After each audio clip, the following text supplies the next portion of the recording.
Hello guys, क्या हाल चाल है आप लोगों के। Good evening to you all. तो ये आज हमारा उड़ान का फर्स्ट लेक्चर है। तो मेरी आवाज़ आप लोगों तक पहुंच रही है तो एक बार मुझे बता दीजिए।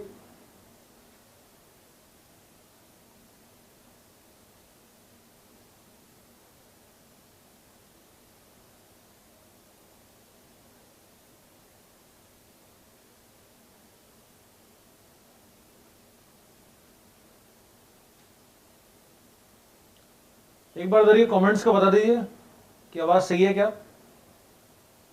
ऑल ओके, ठीक है। तो ये आज हमारी जो क्लास है उड़ान बैच, आप जानते हो इसके बारे में। पूरी तरह से यूट्यूब पर ये फ्री क्लास चल रही है, जिसमें आप लोगों के आने वाले एग्जाम्स के हिसाब से हमने इसको पूरा ड्राफ्ट किया है। तो ये जो हमारा आज का लेक्चर है, इसमें टॉपिक है हिस्ट्री ऑफ बैंकिंग। तो बेसिकली बैंकिंग कैसे शुरू हुआ, बैंक है क्या, क्यों शुरू किया गया, क्या इसका पर्पस था, ऑब्जेक्टिव क्या था, ये वर्ल्ड में कहां से शुरू हुआ, इंडिया में कहां शुरू हुआ, सारी बातें हम इस चीज में करेंगे। तो अभी शुरू करने से पहले मैं आपसे पहला क्वेश्चन ये पूछता हूं कि बेसिकली बैंक जो वर्ड है इसका मीनिंग क्या है। What is bank. पहले हम जो बात करते हैं वो ये कि बैंक क्या होता है, यानी ये जो वर्ड है बैंक या टर्म जो है बैंक, इसका मीनिंग है क्या, बताइए। व्हाट इज बैंक, बताइए मुझे क्या होता है bank.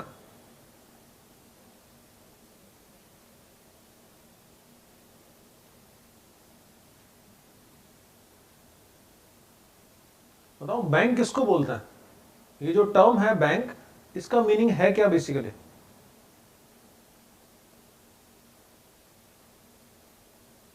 To depend, rely on, it's a financial institution. सब बैंक नहीं, बैंकिंग होता है ना। बैंकिंग तो ये इसका पूरा प्रोसेस है। तो बैंकिंग बेसिकली प्रोसेस है। मैं पहले आपसे बैंक के बारे में बात कर रहा हूं। What is bank. चंदन ने बोला है कि टू डिपेंड, रिलाई ऑन, ठीक है। बैंक जो वर्ड है, ये जो इंग्लिश का वर्ड है बैंक, इसका सीधा सा मतलब क्या होता है, भरोसा। तो basically bank means what, bank means भरोसा। तो आप जिस पर भरोसा कर सको वो क्या हो गया, वो बैंक हो गया। बैंक एक किनारा भी होता है, लेकिन यहां जो बैंक वर्ड है उसका मतलब क्या है, भरोसा है। तो जब दुनिया में बैंकिंग की शुरुआत हुई तो बेसिकली, अगर जैसे आप जानते हो कि हिस्ट्री को हम 3 पार्ट्स में डिवाइड करते हैं, एंशिएंट, मिडिवल और मॉडर्न, यानी प्राचीन काल, मध्यकाल और आधुनिक काल। तो प्राचीन काल में जब ये इस तरह का सिस्टम यानी फाइनेंशियल सिस्टम की जब शुरुआत हुई, तो ये आप सब जानते हो कि बेसिकली बैंकिंग का 2 काम है। तो जो उसका प्राइमरी फंक्शन है वो 2 हैं। एक तो क्या है, एडवांसमेंट ऑफ लोन, और दूसरा एक्सेप्ट डिपॉजिट्स। तो क्या करता है, ये जमा स्वीकार करता है और लोन देता है, ये तो बात हम जानते हैं।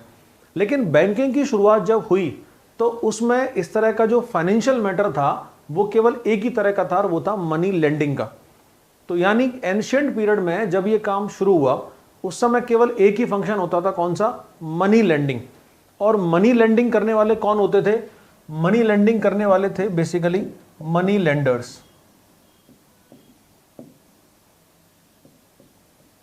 या जिसको हम बोलते हैं साहूकार। अब ये साहूकार या मनी लेंडर्स क्या करते थे, ये जनता को लोन दिया करते थे। अब ये लोन की बहुत बड़ी गारंटी होती थी, बहुत बड़ा जो है वो रिस्क हुआ करता था, बहुत बड़ा इंटरेस्ट रेट हुआ करता था। तो ये बेसिकली जनता का खून चूसने वाला काम करते थे। तो जनता ने या किसी व्यक्ति ने मजबूरी में लोन लिया, लोन का रेट ऑफ इंटरेस्ट बहुत हाई था, लोन को वसूल करने का तरीका बहुत हाई था। अगर किसी वजह से कोई नहीं चुका जा पा रहा है तो उसको मारा पीटा जाता था, उसके घर वालों को पूरा बंद कर दिया जाता था, उन पर बंधुआ मजदूरी लाद दी जाती थी। आप जानते होंगे बंधुआ मजदूरी या बाउंडेड लेबर, जिसमें वो जो जिसने लोन लिया था अगर वो उस लोन को नहीं चुका पाए और मर जाए तो ऐसी कंडीशन में उसके बीवी बच्चे और उसके आने वाली हर जनरेशन उस मनी लेंडर के पास जाके काम करती थी। तो ये वसूली का तरीका बहुत खराब था, इन ह्यूमन सब कुछ था। तो वैसे अगर हम बात करें तो एंशिएंट पीरियड में इसी तरह से वो चलता रहा। फिर क्या हुआ कि इंडिया में तो नहीं, लेकिन वेस्टर्न एशिया में जहां पर ये 3 रिलीजन आए थे, जुडाइज्म, क्रिश्चियनिटी और इस्लाम। तो जुडाइज्म, क्रिश्चियनिटी और इस्लाम जिस जगह पर आए उस रीजन का नाम क्या है, वेस्टर्न एशिया या पश्चिम एशिया। पश्चिम एशिया में ये मनी लेंडिंग वाला काम बहुत ज़्यादा खतरनाक था। लोगों की जिंदगियां चली जाती थी, लेकिन वो अपना कर्जा कभी चुका नहीं पाते थे। तो इसीलिए यहाँ जो प्रॉफिट्स हुए, चाहे वो जीसस क्राइस्ट हों, चाहे वो मूसा हों या प्रॉफिट मोहम्मद हों, इन तीनों मैसेंजर्स ने क्या किया कि इन्होंने जो अपनी टीचिंग्स दी या अपनी शिक्षाएं दी, अपने प्रिंसिपल्स बताए, उनमें बोला कि ये जो है ना मनी लेंडिंग, ये बहुत बड़ा घोर पाप है, तो बहुत बड़ी नरक में सजा मिलेगी और ऐसे आपको छीना जाएगा, आपके जो बॉडी है उससे मांस खींचा जाएगा। तो इस तरह की बातें उन्होंने की। वो क्यों की? क्योंकि ये मनी लेंडिंग का काम बहुत खराब होता जा रहा था। तो बेसिकली मनी लेंडिंग को एक तरह से इस तरह की चीज़ों से, यानी कि रिलीजियस मैटर से जोड़ दिया गया, तो ये काम अपने आप ही रुकता चला गया। फिर मिडेवल पीरियड आया, उसमें भी इंडिया में तो ये मनी लेंडिंग चलता रहा, यहाँ कोई रोक टोक नहीं थी, लेकिन वेस्टर्न एशिया में क्योंकि रिलीजन मैटर था तो उस पर थोड़ी बहुत रोक लगी हुई थी। फिर इसके बाद हम जैसे जैसे आगे बढ़ते हैं, यूरोप ने मिडेवल के बाद में एक नई करवट ली। यूरोप का 13 टू 15-16 सेंचुरी का जो पीरियड है उसको बोलते हैं रेनेसा या पुनर्जागरण। तो जब यूरोप में रेनेसा वाली फेज आई, तो रेनेसा वाली फेज में ये मॉडर्न बैंकिंग की शुरुआत हुई।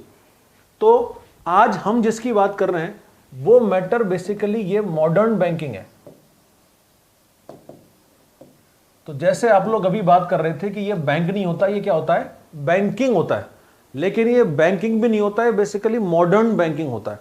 यानी हम जिसको बात कर रहे हैं वो क्या है? वो है मॉडर्न बैंकिंग। अब इस मॉडर्न बैंकिंग में दोनों फंक्शन है, acceptance of deposit and advancement of loan. तो लोन देने का भी और डिपॉजिट को स्वीकार करने का भी। अब ये डिपॉजिट को स्वीकार करना थोड़ा सा मुश्किल काम हो गया। मैं किसी पर भरोसा क्यों करूं? प्रॉब्लम यहां है। मैं किसी से लोन तो ले सकता हूं, लोन देने वाला भरोसा क्यों कर रहा है? क्योंकि बदले में वो आपसे कुछ मॉर्गेज ले रहा है। वो फ्री में लोन नहीं दे रहा, वो उतनी वैल्यू का आपसे पहले कुछ मॉर्गेज रखवा रहा है, संपत्ति गिरवी रखवा रहा है, तो उसने जाके लोन लिया। लेकिन मैं किसी के पास अपना जो बचत है, जो मेरी मेहनत की कमाई है, वो क्यों दूं? तो ये जो मैटर था बेसिकली यही बैंक था। यानी भरोसा करना पड़ा उन लोगों को कि हाँ, हम आपके जो डिपॉजिट्स हैं उसके ऊपर आपको रेट ऑफ इंटरेस्ट भी देंगे और वो सुरक्षित भी रहेगा। तो इसीलिए ये टर्म आई क्या? बैंक। तो ये बैंक क्यों बना? क्योंकि बैंक में भरोसा करना पड़ रहा था। तो जब यूरोप में रेनेसा वाला पीरियड शुरू हुआ, और ये जो रेनेसा है या पुनर्जागरण है, यानी रिजुविनेशन, रेनेसा का मतलब क्या होता है? रिजुविनेशन, यानी कि यूरोप ने एक नई करवट ली, एक नई सांस लेना शुरू किया। और उसकी शुरुआत कहां से हुई थी? इटली से। इटली में 2-3 शहर थे, जैसे नेपल्स था, एक जेनोवा था। तो ये नेपल्स, जेनोवा, सिसिली, रोम, ये सारे के सारे जो सिटीज थे इटली के, वो मॉडर्न ट्रेड के बहुत बड़े सेंटर्स बन चुके थे। क्योंकि उस समय इंडिया बहुत बड़ा एरिया था, ये कमर्शियल ट्रेड का सेंटर था। इंडिया की जितनी भी चीजें जाया करती थी यूरोप, वो सारी इटली के थ्रू जाती थी। और इटली की जितनी भी चीजें, यूरोप की जितनी भी चीजें इंडिया में इंपोर्ट होती थी, वो भी सारी इटालियन पोर्ट से हुआ करती थी। तो इसीलिए इटली के जो ट्रेडर्स थे वो बहुत बड़े बड़े ट्रेडर्स थे। तो उन लोगों को फाइनेंस की हमेशा जरूरत रहती थी। तो यही रीजन था कि बैंकिंग की शुरुआत दुनिया में कहां से हुई। मैं अभी आपसे सेंट्रल बैंक की बात नहीं करता, मैं आपसे किसी भी दूसरे टाइप की बात नहीं कर रहा, मैं केवल आपको बोल रहा हूं क्या? ये बैंकिंग। तो बेसिकली बैंकिंग की शुरुआत कहां से हुई? बैंकिंग की शुरुआत हुई इटली से। तो इटली में सबसे पहले छोटे छोटे बैंक इस तरह के बनने लगे, और दुनिया के सबसे पुराने बैंक भी इटली में ही थे। जो 2008-9 का जो रिसेशन आया उसमें वो सारे खत्म हो गए। तो इसके बाद क्या हुआ कि वहां पर बैंकिंग की शुरुआत कहां से हुई? दुनिया में इटली से। तो लगभग 14 सेंचुरी में दुनिया में पहली बार इटली के इन सिटीज में, जैसे नेपल्स, रोम, सिसिली, जेनोवा, इनमें छोटे छोटे बैंक जो है वो बनने लगे। तो यहां से फिर बैंकिंग की शुरुआत दुनिया में होती चली गई। अगर मैं केवल इंडिया की बात करूं तो इंडिया में बैंकिंग की शुरुआत ब्रिटिशर्स के आने से पहले नहीं हो पाई। मैं अभी भी बैंकिंग का मतलब ये मॉडर्न बैंकिंग की बात कर रहा हूं। हमारे यहां बैंकिंग का सिस्टम था, स्ट्रक्चर था, लेकिन वो केवल मनी लेंडिंग था, वो डिपॉजिट्स वाला नहीं था। तो इंडिया में जो बैंक थे बेसिकली मनी लेंडर्स थे, और मनी लेंडर्स डिपॉजिट नहीं रखते थे, वो केवल मनी लेंडिंग का काम ही करते थे। ठीक है। तो इस तरह से क्या हुआ कि शुरुआत हुई दुनिया में बैंकिंग की। लेकिन इंडिया में बैंकिंग सिस्टम को आने में बहुत ज्यादा टाइम लगा। तो ये जो बैंकिंग है वो इंडिया में किस तरह से आया? इंडिया में इस बैंकिंग स्ट्रक्चर की शुरुआत हुई कैसे? ये आप जानते हो कि इंडिया में एक ब्रिटिश कंपनी आई थी जिसका नाम था ईस्ट इंडिया कंपनी।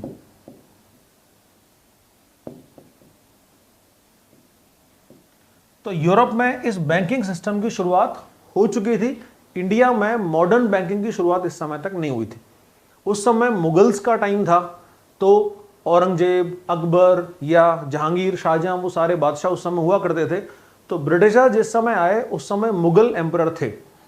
तो शुरू में तो उनकी दाल गली नहीं, वो जो अपनी इंटेंशन थी जिससे वो भारत पे कब्जा करना चाहते थे वो नहीं कर पा रहे थे। तो 1707 में जब औरंगजेब की डेथ हुई तो ये जो थे ब्रिटिशर्स, इन्होंने अपना इंटेंशन धीरे धीरे करके जाहिर करना शुरू किया। और इसमें प्रॉब्लम जो उनके सामने आ रही थी वो आ रही थी कैपिटल की। तो वो लोग क्या करते थे कि वो इंग्लैंड से या ब्रिटेन से पैसा लेके आते थे या गोल्ड लेके आते थे, उससे वो इंडियन रॉ मटेरियल खरीदा करते थे, या इंडिया की जो गुड्स थी, फिनिश्ड गुड्स थे, उनको खरीदा करते थे, फिर उनको ले जाके वो यूरोप में बेचते थे। तो ये इनका इस तरह ट्रेडिंग का सिस्टम था। तो ट्रेडिंग वाला जो सिस्टम था उसको ठीक करने के लिए उनको क्रेडिट की जरूरत थी, उनको पैसे की जरूरत थी। तो सबसे पहले 1720 में, यानी कब, 1720 में इंडिया में पहला बैंक आया। तो भारत में पहला जो बैंक था वो कब बना? वो बना 1720 में। किस जगह पर बना? बॉम्बे में, जिसको आजकल हम क्या बोलते हैं? मुंबई। ठीक है। तो ये पहला बैंक बना जिसका नाम था बैंक ऑफ बॉम्बे। लेकिन हुआ क्या कि ये जो बैंक था बैंक ऑफ बॉम्बे, ये बना तो सही लेकिन तुरंत ही खत्म हो गया। यानी बहुत लंबे टाइम तक नहीं चल पाया, मुश्किल से 2-3 महीने में ये बंद हो गया। तो इसीलिए इस बैंक का नाम जनरली हम लोग नहीं लेते, ये हम लोग इसको कभी शामिल भी नहीं करते। ठीक है। तो ये बैंक बना बैंक ऑफ बॉम्बे कब? 1720 में। लेकिन वो जो बैंक बना, वो बैंक को क्योंकि गवर्नमेंट का कोई सपोर्ट नहीं था, ब्रिटिश कंपनी भी इस समय उलझी हुई थी, क्योंकि उसका इस समय कंपटीशन था बाकी अदर यूरोपीय कंपनीज के साथ में, जैसे कि यूरोपियन कंपनी थी, या जैसे डच कंपनी थी, डेनिश कंपनी थी, यानी डेनमार्क के लोग थे, नीदरलैंड्स के लोग थे। सबसे बड़ी मुश्किल आ रही थी फ्रांस की कंपनी के साथ में, पोर्तुगीज कंपनी के साथ में। तो इस समय ब्रिटिशर्स खुद परेशान थे। तो यही रीजन था कि वो लोग बैंकिंग इंफ्रास्ट्रक्चर को इंडिया में ना तो डेवलप कर पाए उस समय, और ना ही वो उसको ठीक कर पा रहे थे। अब इसके बाद 1757 में बैटल ऑफ प्लासी हुआ। तो 1757 में एक बैटल हुआ जिसका नाम था बैटल ऑफ प्लासी या प्लासी का युद्ध।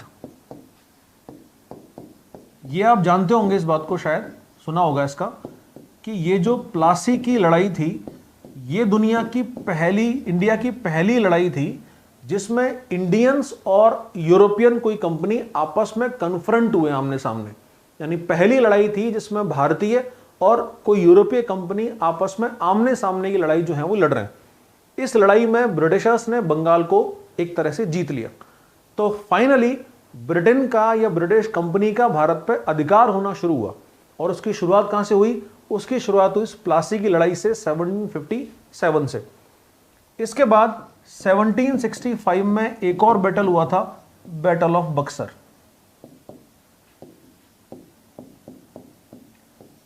तो ये बैटल ऑफ बक्सर या बक्सर का युद्ध, इसमें ब्रिटिशर्स ने मुगल एम्परर जो उस समय था शाह आलम, उसको हरा दिया। तो ये वो लड़ाई थी जिसने ब्रिटिश कंपनी को इंडिया में एक तरह से बिल्कुल उसके पैर जमा दिए। तो यहां से ब्रिटिश कंपनी क्या हुआ कि पूरी तरह से जम गई। तो यहां के बाद फिर ब्रिटिश कंपनी ने अपने ट्रेड पर फिर से ध्यान देना शुरू किया। अब मैटर क्या है? मैटर है कैपिटल जनरेशन, यानी पूंजी का निर्माण। अब ये पूंजी का निर्माण क्यों चाहिए? पूंजी का निर्माण चाहिए उसको बेसिकली खुद के कंपनी के लिए, ब्रिटिश कंपनी के लिए, ब्रिटिशर्स को जो यहां से सामान खरीदना है उसके लिए, जो ब्रिटिशर्स यहां पर रह रहे हैं उनका पैसा डिपॉजिट करने के लिए, या वो अपना जो खुद का छोटा मोटा और ट्रेड करना चाहते थे। यानी बेसिकली वो ईस्ट इंडिया कंपनी के एम्प्लॉय थे, लेकिन वो इंडिया में अपना छोटा मोटा ट्रेड और करना चाहते थे। तो उनके लिए भी क्या देना था इनको? उनके लिए भी इनको देना था ये छोटा मोटा लोन। तो इसीलिए इस लड़ाई के बाद इंडिया में एक तरह से बैंकिंग की शुरुआत हुई, क्योंकि अब ईस्ट इंडिया कंपनी पूरी तरह से जम चुकी थी। तो यही रीजन है कि इसके बाद ही हम इंडिया में बैंकिंग का जो हिस्ट्री है उसको शुरू मानते हैं। तो यानी इसके पहले जो कुछ हुआ, जैसे बैंक ऑफ बॉम्बे बना लेकिन खत्म हो गया, तो इसका कोई पर्पज यहां पर नहीं है। ठीक है, तो इस लड़ाई के बाद में फिर शुरुआत हुई किसकी, इंडिया में बैंकिंग की हिस्ट्री की। ठीक है, फिर इसके बाद अब ये जो इंडिया की बैंकिंग की हिस्ट्री है, ठीक है, इस बैंकिंग की हिस्ट्री को हम कुछ फेजेस में डिवाइड करते हैं।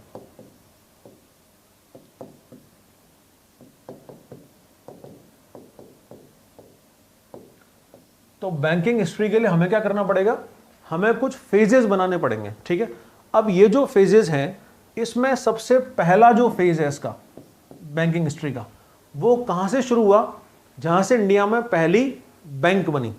तो सबसे पहली बैंक जहां पर बनी वो थी 1770 में, तो वहीं से हम इसको शुरू मानते हैं। और 1770 से लेकर के इसमें पूरा कॉलोनियल पीरियड यानी पूरा औपनिवेशिक वाला समय, जब ब्रिटिशर्स इंडिया में थे और इंडिया की आज़ादी हुई यानी भारत की आज़ादी तक, उसको ले लेते हैं हम 1969 तक। ठीक है, तो ये इनिशियल स्टेज था इंडिया में बैंकिंग का। इसके बाद दूसरा जो इसका स्टेज है या फेज है वो 1969, जब इन बैंक्स का पूरी तरह से नेशनलाइजेशन शुरू हुआ, वहां से लेकर के हम इसको लेके आते हैं 1991 यानी न्यू इकोनॉमिक पॉलिसी तक। ठीक है, तो पहला फेज कब है, 1770 से लेकर 1969 तक। दूसरा फेज है 1969 से 1991 तक। और अभी जो चल रहा है वो इस बैंकिंग हिस्ट्री का तीसरा फेज है 1991, जहां से एक तरह से न्यू मॉडर्न बैंकिंग की शुरुआत होती है। जैसे नरसिंगम कमेटी ने जो बात करी थी, वहां से लेकर के और अभी तक जो टाइम है वो कौन सा है, वो ये थर्ड फेज है। तो इस तरह से हमने क्या किया, बैंकिंग हिस्ट्री को 3 पार्ट्स में डिवाइड किया। पहला पार्ट कौन सा है, 1770 टू 1969, जब टोटल 16 बैंक्स का नेशनलाइजेशन हुआ था, 14 बैंक्स का नेशनलाइजेशन हुआ था। दूसरा फेज 1969 से 1991 तक, न्यू इकोनॉमिक पॉलिसी तक। और तीसरा फेज कौन सा है, 1991 से लेकर के और अभी 2021 तक। तो हम इसी स्ट्रक्चर में जो है इस हिस्ट्री ऑफ बैंकिंग को पढ़ेंगे।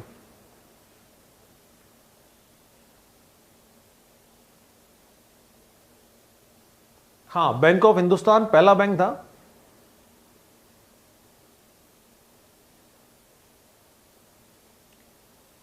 शुभम शुक्ला ने पूछा है कि हाँ, ये जो कंटेंट है ना वो आपके आईबीपीएस का जो एसओ एग्जाम होगा, लॉ ऑफिसर वाला, उसमें लॉ का अलग से कोई एक्ट्स वगैरह होंगे, वो अलग मैटर हो सकता है, बाकी सफिशिएंट है उसके लिए भी।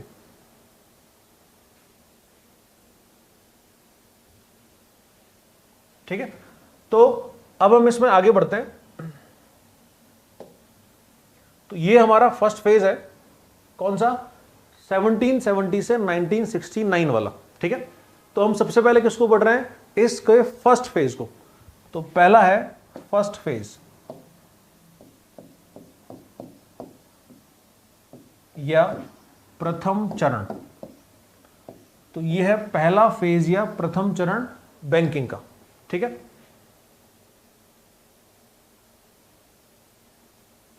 हाँ, दोनों ही लिख रहा हूं मैं, हिंदी इंग्लिश दोनों पे लिखेंगे हम। मैं जो आपके सामने बोलूंगा उसमें इंग्लिश की भी लाइन बोलूंगा, सेंटेंस पूरा, और हिंदी में भी बोलूंगा। तो आप अपना पेन साथ में रखिए। और ये बात मैं आपको पहले भी समझा चुका हूं कि ये जो लेक्चर्स होते हैं इनको 2 बार देखने की आदत डालिए। तो टाइम आपको थोड़ा सा निकालना पड़ेगा। 2 बार देखने से फायदा क्या होता है, पहली बार में केवल समझने की कोशिश करो आप, यानी वो जो स्टोरी है, जो टाइमलाइन है, उसको पूरा अपने दिमाग में बिठाने की कोशिश करो। और दूसरी बार में फिर इसको देख देख करके आराम से नोट्स बनाओ, पॉज कर करके। तो ये आपका एक पक्का काम हो जाएगा। ठीक है, टाइम आपको निकालना पड़ेगा, मैनेज भी आपको ही करना पड़ेगा, क्योंकि सिलेक्शन भी आपको लेना है, सैलरी भी आपको ही मिलेगी, बड़ी गाड़ी में आप भी घूमोगे, घर भी आप ही खरीदोगे, तो सारी मेहनत भी आपको ही करनी पड़ेगी। तो आगे की लाइफ को सेटल करने के लिए आज आपको यहां पर मेहनत करनी ही पड़ेगी, उसके अलावा कोई दूसरा रास्ता आपके पास नहीं है, और इसका कोई शॉर्टकट भी नहीं। तो जितना आप लिखोगे, जितना आप पढ़ोगे, जितना सुनोगे, उतना ज्यादा आप याद भी कर पाओगे। तो इसीलिए फोकस रखो और जितना हो सके उतना समझने की कोशिश करो। ठीक है, तो फर्स्ट फेज में, क्योंकि मैंने आपको बताया कि 1765 में बेसिकली बैटल ऑफ बक्सर जो है वो 1764 में ही हुआ था, ये बात ठीक है। लेकिन 1765 में ब्रिटिशर्स ने बक्सर के बैटल के बाद एक ट्रीटी की थी जिसको बोलते हैं ट्रीटी ऑफ इलाहाबाद।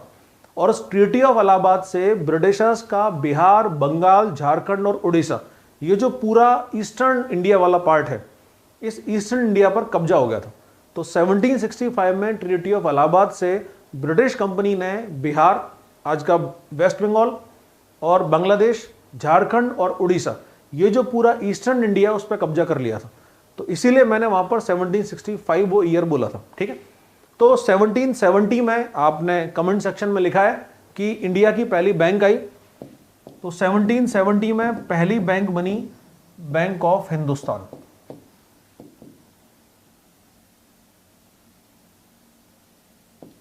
तो first Bank of India was Bank of Hindustan.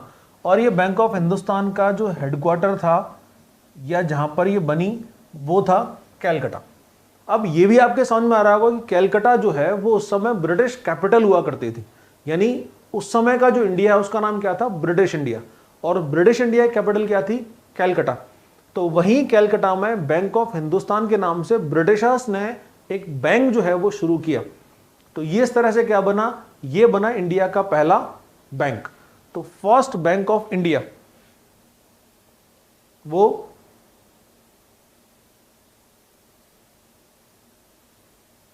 ठीक है।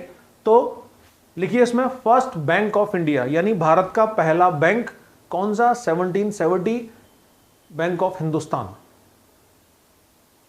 नोट्स बनाने का तरीका ये होता है कि आप जैसे जो भी फैक्ट लिखते हैं ना, जैसे मैंने ये एरो बनाए, तो इस तरह से आप एरो बनाते जाओ।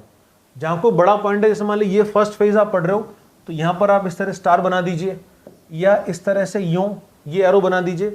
तो हर पॉइंट को, हर फैक्ट को इस तरह से पॉइंट्स में लेते चलो। तो खुला खुला साफ साफ लिखना हमेशा,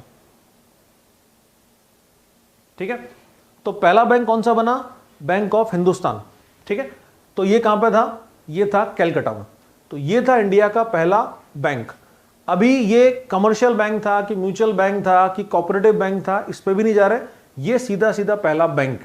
पहले बैंक से मतलब वो दोनों फंक्शन, डिपॉजिट एंड लोन, ये दोनों शुरू करने वाला इंडिया का पहला बैंक कौन सा था, बैंक ऑफ हिंदुस्तान, ठीक है।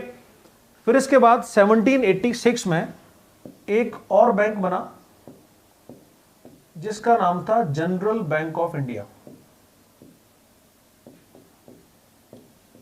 तो दूसरा बैंक कौन सा था, ये था जनरल बैंक ऑफ इंडिया। तो it was India's second bank. कौन सा, जनरल बैंक ऑफ इंडिया। ये जो था जनरल बैंक ऑफ इंडिया, इसी को कई जगह पर जनरल बैंक ऑफ बंगाल भी लिखा हुआ है। क्यों लिखा हुआ है, क्योंकि ये केवल बंगाल के लिए था और ये भी कैलकाटा में था। लेकिन 1786 से ये केवल 1791 तक ही चल पाया था, ये फेल हो गया। तो पहला बैंक तो बैंक ऑफ हिंदुस्तान था कैलकाटा में, दूसरा बैंक था जनरल बैंक ऑफ इंडिया या जनरल बैंक ऑफ बंगाल। ये केवल कब से कब तक चला, फ्रॉम 1786 टू 1791, और ये हो गया फेल। तो ये शुरू के बैंक्स थे। अब ये बैंक्स क्यों हैं, इतने ज्यादा क्यों नहीं चलते थे, उसके पीछे रीजन सीधा सा ये था कि अभी भी ब्रिटिश गवर्नमेंट का बहुत ज्यादा सपोर्ट नहीं था। क्यों नहीं था, क्योंकि वो इंडिया में कैपिटल क्रिएशन या कैपिटल बिल्डिंग नहीं चाहते थे।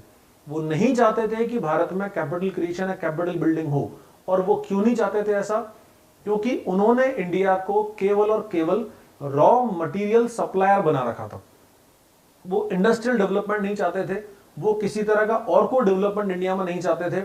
तो इसीलिए बैंकिंग से उनको केवल कितना मतलब था कि उस बैंकिंग के थ्रू वो अपने लोगों को, यानी जो ब्रिटिशर्स हैं, केवल उनको ही ये लोन फैसिलिटी या क्रेडिट फैसिलिटी प्रोवाइड करना चाहते थे और किसी को नहीं चाहते थे। तो बहुत लिमिटेड जो है वो रिस्पॉन्सिबिलिटी इनके पास हुआ करती थी। यही रीजन है कि ये नहीं चल पाते थे।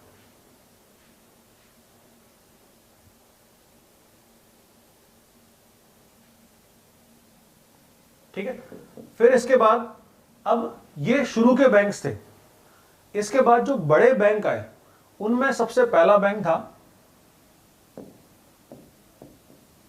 उसका नाम था 1806 में बैंक ऑफ बंगाल। ये बैंक ऑफ बंगाल बना कहां, कैलकाटा में। पहला बैंक बना इस तरह से, यानी ये बहुत लिमिटेड कैपिटल वाला था। बड़ी कैपिटल वाला जो बैंक था वो इस तरह का था, बैंक ऑफ बंगाल कलकत्ता में बना। इसमें टोटल गवर्नमेंट ने उस समय 50 लाख रुपए जो थे वो लगाए थे। तो ब्रिटिश गवर्नमेंट ने 50 लाख रुपए की कैपिटल से बैंक ऑफ बंगाल कलकत्ता की शुरुआत की। ठीक है, तो इस तरह से गवर्नमेंट का बना पहला बैंक कौन सा था, बैंक ऑफ बंगाल। कब बना, 1806 में कलकत्ता में। फिर इसके बाद दूसरा बैंक बनाया गवर्नमेंट ने 1840 का, इसका नाम था बैंक ऑफ बॉम्बे। तो दूसरा बैंक कौन सा आया, दूसरा बैंक आया बैंक ऑफ बॉम्बे। अब ये जो बैंक ऑफ बॉम्बे है ये बॉम्बे में ही था।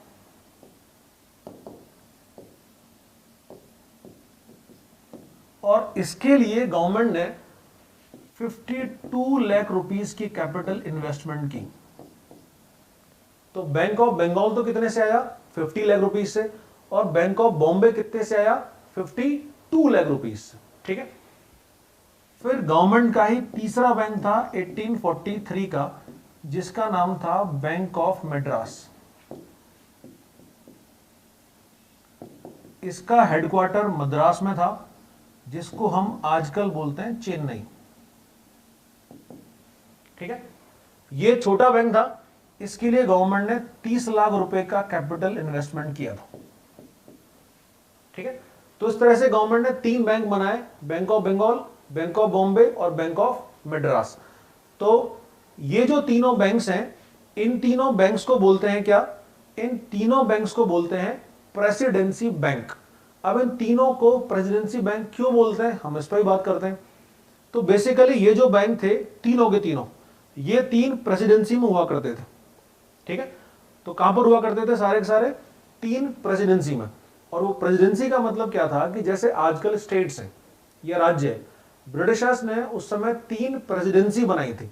तो 3 प्रेसिडेंसी का मतलब है कि जहां से ब्रिटिश एम्पायर की शुरुआत हुई थी वो 3 जगह थी।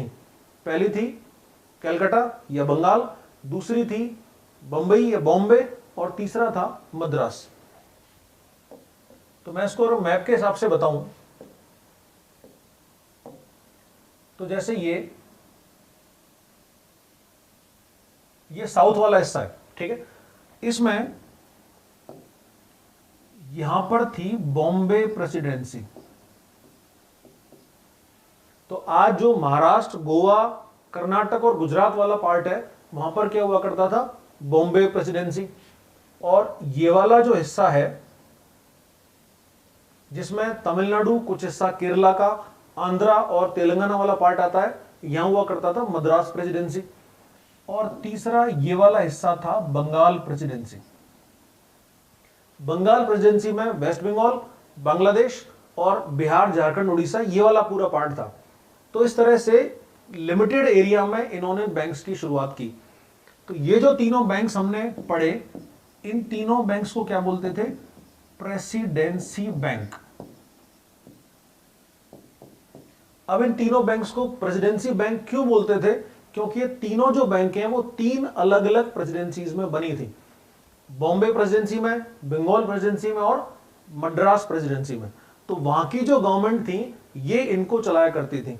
तो तीनों जगह पे 3 अलग अलग गवर्नमेंट्स थी और वो तीनों गवर्नमेंट्स इन तीनों बैंक्स को चलाती थी। ठीक है, तो इनमें सबसे बड़ी जो बैंक थी वो बंगाल की थी। रीजन इस समय क्या है कि बंगाल उस समय सेंटर ऑफ इंडिया था, कलकत्ता उस समय ब्रिटिश कैपिटल हुआ करती थी।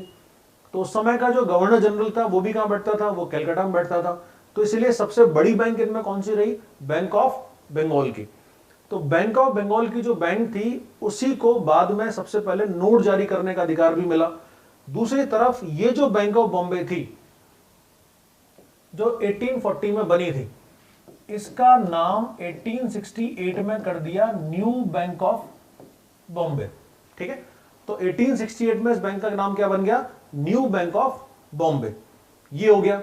दूसरी तरफ बैंक ऑफ बंगाल को सबसे पहले नोट जारी करने का राइट इंडिया में मिला। तो इंडिया में सबसे पहले नोट जारी करने वाली जो बैंक थी उसका नाम क्या था, वो थी बैंक ऑफ बंगाल।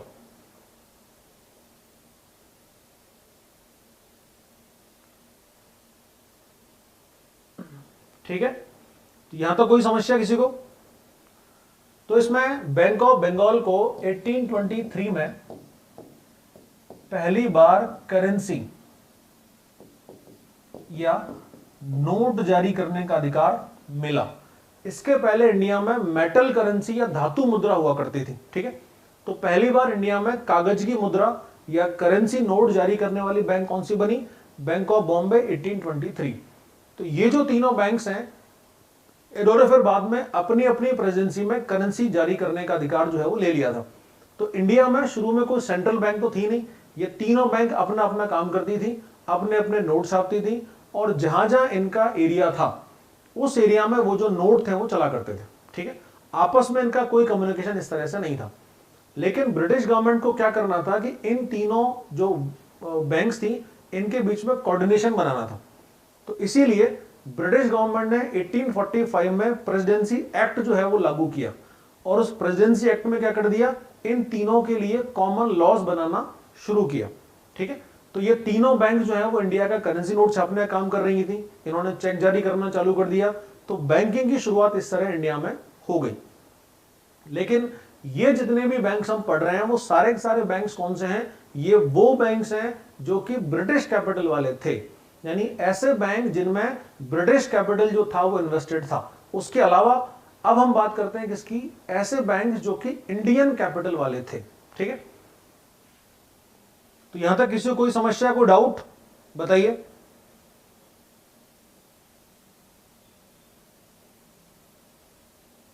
बोलो। कुछ भी नहीं, ठीक है। तो अब हम बात करते हैं किसकी? अब हम बात कर रहे हैं इंडियन कैपिटल की।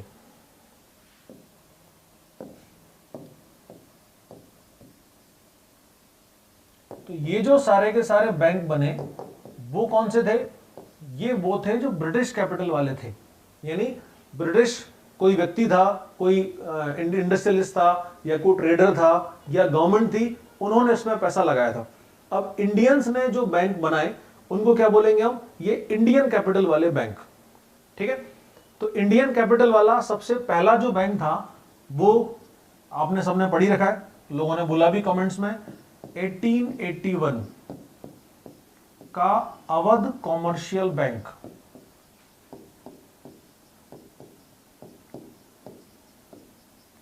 तो 1881 का Awadh commercial bank, it was first Indian capital bank.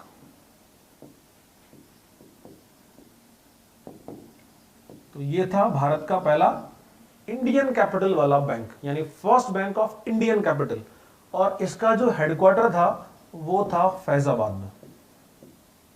तो फैजाबाद उत्तर प्रदेश में ही है, लखनऊ के पास में ये डिस्ट्रिक्ट है। तो अभी फैजाबाद कहाँ है? उत्तर प्रदेश, यूपी में। तो इंडिया का पहला बैंक कौन सा था? अवध कॉमर्शियल बैंक, जो कहां पर बना? 1881 में, फैजाबाद, उत्तर प्रदेश में, ठीक है। तो ये जो उत्तर प्रदेश का भाग है ईस्टर्न वाला, इसको ज्योग्राफिकली और कल्चरली क्या बोलते हैं? अवध बोलते हैं। तो ये अवध रीजन है जहां पर अयोध्या है। तो इस अवध में पहला बैंक बना इंडियन कैपिटल, इसका नाम क्या था? Awadh commercial bank. कब बना? 1881 में। हेडक्वार्टर कहां पर था इसका? फैजाबाद में। तो ये इस तरह से बना इंडिया का पहला बैंक, ठीक है। अब इसके बाद अगला जो बैंक था दूसरा, वो बना 1894-95 में, और इस बैंक का नाम था पंजाब नेशनल बैंक।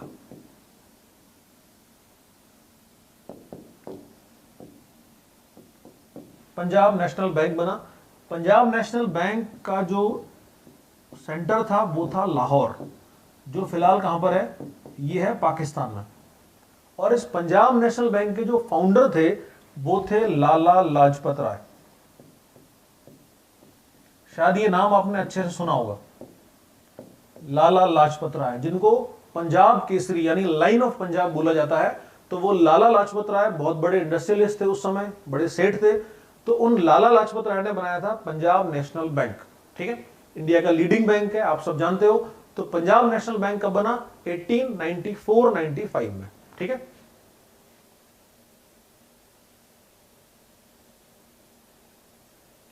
प्रिया पूछ रही है कि मैं सेकेंड ईयर स्टूडेंट हूं तो कब से प्रिपरेशन स्टार्ट करूं? प्रिपरेशन स्टार्ट करने के लिए कोई मुहूर्त नहीं होता, यानी कोई पंडित जी बताएंगे, नारियल फोड़ेंगे, अगरबत्ती लगाएंगे, फिर आपकी वो जन्म पत्री कुंडली देख के बताएंगे कि आज से तैयारी शुरू कर दो, ऐसा कुछ भी नहीं है। जिस दिन आप चाहो, जिस दिन आप चाहते हो कि मेरा सिलेक्शन हो और जल्दी सिलेक्शन हो, जितना जल्दी स्टार्ट करोगे टारगेट पे उतना जल्दी पहुंचोगे भी तो सही। तो जहां जहां आपने सोचा आप वहीं से स्टार्ट कर दीजिए, आपको उसके लिए कोई मुहूर्त नहीं चाहिए, ठीक है। तो ये थे इंडिया के शुरू वाले बैंक्स, इलाहाबाद बैंक या बैंक ऑफ इंडिया, ये सारे के सारे बैंक यहां से बनने शुरू हुए, ठीक है। तो अब इसके बाद इसी फेज में अगला जो बड़ा लीड इंडियन बैंकिंग सिस्टम को मिला। मैंने आपको बताया कि गवर्नमेंट नहीं चाहती कि इंडिया में कैपिटल बिल्डिंग हो, यानी पूंजी का निर्माण हो। क्यों नहीं चाहती? क्योंकि वो इंडिया को पूरी तरह से डी इंडस्ट्रियलाइज करके रखना चाहती है। क्योंकि बैंकिंग आने का मतलब क्या होगा? कैपिटल बिल्डिंग होगी, पूंजी निर्माण होगा, और उसकी वजह से इंडस्ट्रियलिस्ट को लोन मिलना आसान हो जाएगा। लोन मिलना आसान हो जाएगा तो क्या होगा? वो इंडस्ट्री लगाना शुरू करेंगे। और वो नहीं चाहते थे कि भारत उनके लिए कच्चे माल से जाए, या बाजार जो है वो उनका भारत हमेशा बना रहे। तो जितना भी इंडिया में रॉ मटेरियल हुआ करता था, वो उसकी खुद को इंडस्ट्रीज के लिए उसको लाना चाहते थे। यही रीजन था कि उन्होंने इंडिया में कभी कोई फैक्ट्री भी नहीं बनाई। अब अगर फैक्ट्री होगी तो बैंक्स की जरूरत भी होगी, लेकिन कोई फैक्ट्री भी क्यों नहीं बनाते थे वो? क्योंकि वो नहीं चाहते थे कि यहां पर कैपिटल बिल्डिंग हो। लेकिन सबसे बड़ा फायदा जो उस समय हुआ इंडियन बैंकिंग सिस्टम को, वो हुआ था 1905 के होने वाले स्वदेशी मूवमेंट से। तो थोड़ा सा हिस्ट्री का तड़का इसमें लग रहा है बीच में अभी। तो ये स्वदेशी मूवमेंट आया,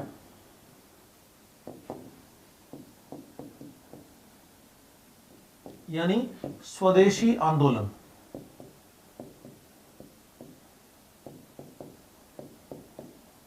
ये स्वदेशी आंदोलन चला 1905 से लेकर 1911 तक। तो स्वदेशी आंदोलन क्यों चला? उसके पीछे सीधा सा रीजन क्या था कि स्वदेशी मूवमेंट या स्वदेशी आंदोलन बेसिकली ब्रिटिशर्स ने अपनी जो खराब पॉलिसीज थी, उन पॉलिसीज की वजह से बंगाल का पार्टीशन कर दिया, और बंगाल को हिंदू मुसलमान के आधार पर जो है वो डिवाइड कर दिया, ईस्ट बंगाल और वेस्ट बंगाल में। तो वहां के जो लोग थे लोकल बंगाली, वो नहीं चाहते थे कि बंगाल का पार्टीशन हो। तो इसीलिए उन्होंने इस ब्रिटिश पॉलिसी को अपोज करने के लिए एक मूवमेंट शुरू किया, जिसका नाम क्या था? स्वदेशी मूवमेंट। तो स्वदेशी मूवमेंट में जो प्रमोट किया गया वो था स्वदेशी चीजों को, यानी इंडिजीनियस गुड्स को या लोकल गुड्स को। तो हम लोग केवल लोकल चीजें इस्तेमाल करेंगे, फॉरेन गुड्स का बॉयकॉट करेंगे या विदेशी वस्तुओं का बहिष्कार करेंगे, या केवल स्वदेशी स्कूलों में पढ़ेंगे, ब्रिटिश स्कूलों में नहीं पढ़ेंगे, ब्रिटिश कॉलेजेस में नहीं पढ़ेंगे, ब्रिटिश यूनिवर्सिटीज में नहीं पढ़ेंगे। तो हमने जो मूवमेंट शुरू किया वो क्या था? स्वदेशी मूवमेंट, जिससे कि स्वदेशी का प्रचार हो और विदेशी चीजों को रोका जाए। तो जब ये वाला मूवमेंट चल रहा था, उस समय लोगों ने जो ब्रिटिश बैंक्स थे या इंडियन कैपिटल वाले बैंक नहीं थे, उनसे लोन लेना बंद कर दिया, उनमें जो अकाउंट्स थे उनको बंद करना शुरू कर दिया। तो इस वजह से ब्रिटिश बैंक्स का नुकसान होना शुरू हुआ, और जो इंडियन इंडस्ट्रियलिस्ट थे उन्होंने इंडियन बैंक स्टार्ट करने शुरू किए। तो इस स्वदेशी मूवमेंट के बाद में एक बहुत बड़ा जंप इंडिया में बैंकिंग सिस्टम को मिला। और वो जंप क्या मिला?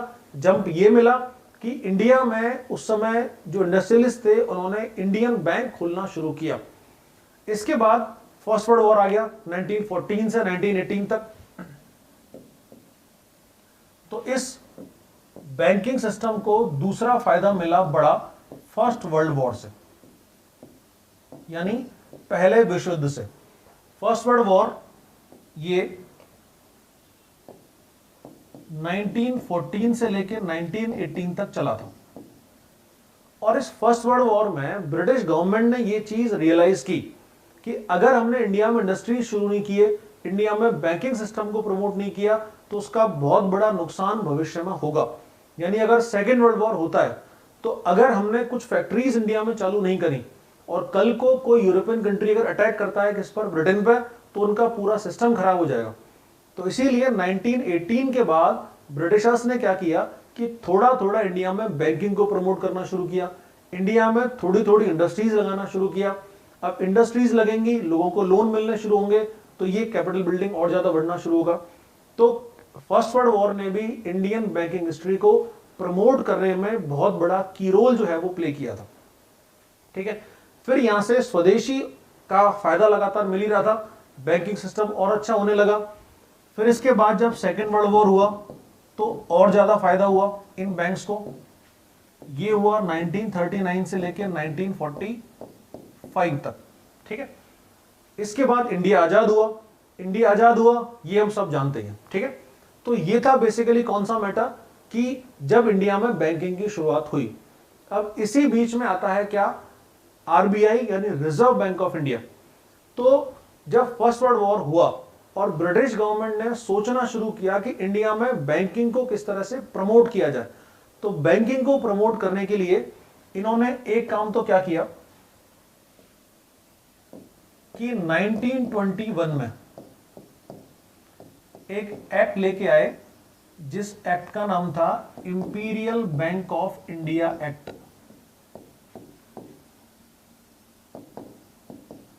तो एक तो ये ब्रिटिश पार्लियामेंट ने लॉ पास किया जिसका नाम क्या था, Indian imperial Bank of India act, कब, 1921 में। और इससे क्या हुआ कि ये जो तीनों के तीनों प्रेसिडेंसी बैंक थे,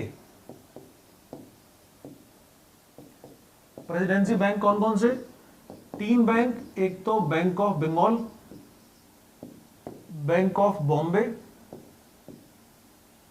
और बैंक ऑफ मद्रास।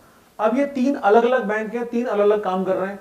तो इसमें जॉइंट होल्डिंग्स को बढ़ाने के लिए, इसमें कैपिटल को और ज्यादा बढ़ाने के लिए, इसमें और ज्यादा गवर्नमेंट का जो इंटरफेयर करने के लिए क्या किया, इन्होंने तीनों के तीनों प्रेसिडेंसी बैंक्स को कर दिया मर्ज, और मर्ज करके उसका नाम क्या दिया, इंपीरियल बैंक ऑफ इंडिया। तो इसी एक्ट से 1921 में after merger of these three presidency banks, कौन सा, Bank of Bombay, Bank of Bengal और बैंक ऑफ मद्रास, 1921 में एक नई बैंक आई जिसका नाम क्या था, इंपीरियल बैंक ऑफ इंडिया।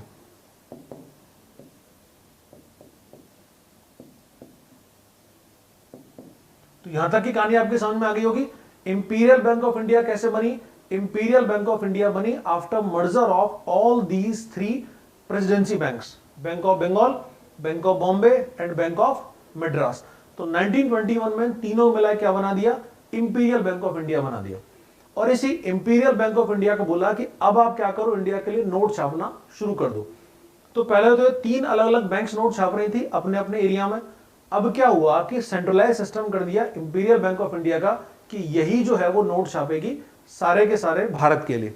तो यहां से इंपीरियल बैंक ऑफ इंडिया की शुरुआत हुई। तो 1921 से लेकर के और 1935 यानी आरबीआई के एस्टेब्लिशमेंट बैंक तक, ये Imperial Bank of India was working as a central bank of India.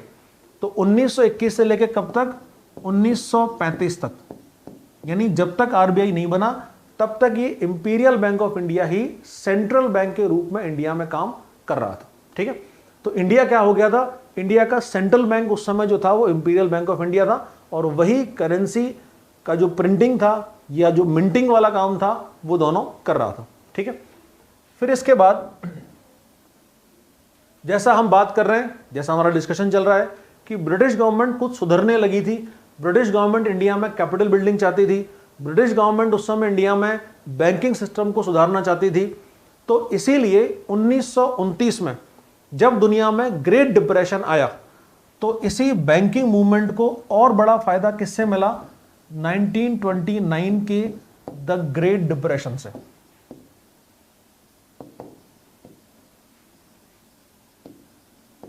यानी 1929 की महान आर्थिक मंदी।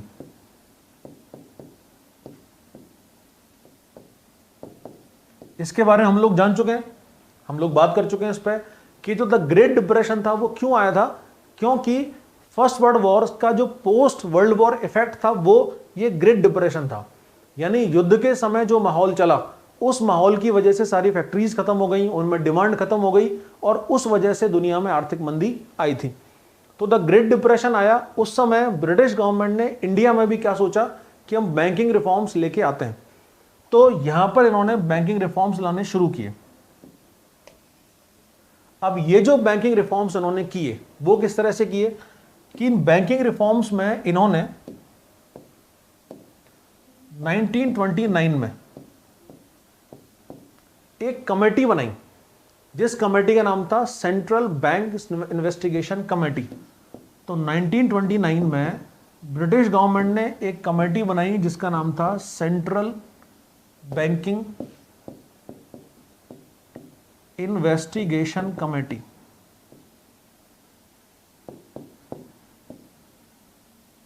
यानी केंद्रीय बैंकिंग जांच समिति।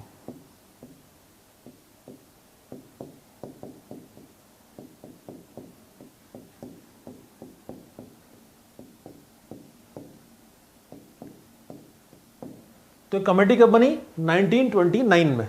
क्यों बनी? क्योंकि दुनिया में उस समय डिप्रेशन या आर्थिक मंदी चल रही थी। तो आर्थिक मंदी से इंडिया को बचाने का काम कौन कर सकते थे? बैंक्स।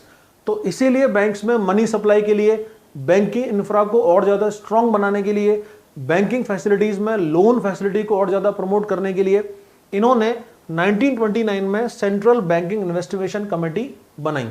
तो उसका सीधा सा पर्पस क्या था? To strengthenize banking structure in India, यानी भारत में बैंकिंग सिस्टम को और ज़्यादा मजबूत करने के लिए इनका ये पर्पस था। तो क्या हुआ इन्होंने